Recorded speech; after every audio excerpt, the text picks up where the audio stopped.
शासन से प्राप्त निर्देशों के क्रम में 25 मई से 10 जून तक 15 दिवस का एक अभियान जनपद बरेली में हम लोगों के द्वारा चलाया जा रहा है, जिसमें जो बांग्लादेशी या रोहिंग्या अवैध रूप से अगर कहीं रह रहे हैं तो उनका चिन्हीकरण कराया जाना, उनका सत्यापन कराया जाना और उनका डिपोर्टेशन कराया जाना, ये कार्रवाई सम्मिलित है। इसमें पूर्व में भी एमएचए की गाइडलाइंस प्राप्त हो चुकी हैं। उन्हीं गाइडलाइंस के क्रम में हम लोग इस पूरी प्रक्रिया को कर रहे हैं।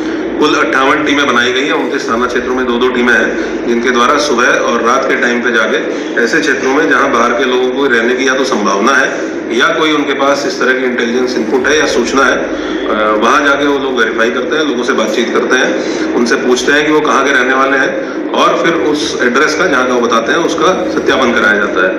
अभी तक इन टीमों ने कल लगभग 85 पॉइंट्स पे इस तरह के लोगों की चेकिंग की है और उसमें लगभग 750 लोगों को चेक किया गया, जिनसे बातचीत की गई और 45 लोग ऐसे थे जो संदिग्ध पाए गए और उनका सत्यापन हमारे द्वारा कराया जा रहा है। ये 45 लोग ज्यादातर ऐसे हैं जिन्होंने बताया कि वो अन्य प्रदेशों के रहने वाले हैं। तो जो जगह उन्होंने बताई है, जो डिस्ट्रिक्ट और जिला प्रदेश उन्होंने बताया है, वहाँ पे हम लोग सत्यापन करा रहे हैं। हम लोगों की एक प्रक्रिया होती है जिसमें हम वेरीफाई कराते हैं कि वो मूल रूप से वहाँ के रहने वाले हैं या नहीं है। जब ये सत्यापन पूर्ण हो जाएगा तो जो भी उसके परिणाम प्राप्त होंगे उसके आधार पर अग्रिम कार्रवाई हम लोग सुनिश्चित करेंगे। सर, एक चीज ये भी देखने को मिलती है, लोग अपना मकान या अपनी जो संपत्ति है वो किराए पर दे देते हैं और उनका पुलिस वेरिफिकेशन नहीं करा रहे हैं। तो ऐसे लोगों पर कोई कार्रवाई की जाएगी ताकि वो पुलिस वेरिफिकेशन कराएं और संदिग्ध लोग ज्यादा से ज्यादा पुलिस की नजर में आए।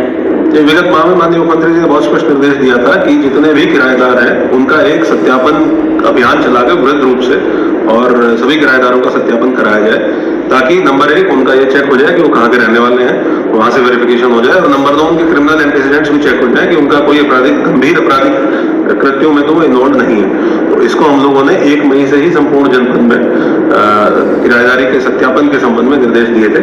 इसके 2 तरीके हैं। ऑफलाइन तरीके से भी कोई अगर अप्लाई करना चाहता है तो मेरे कार्यालय में आकर अप्लाई कर सकता है, किराएदार भी सत्यापन करा सकता है और मकान मालिक भी सत्यापन करा सकता है अपने किराएदार का।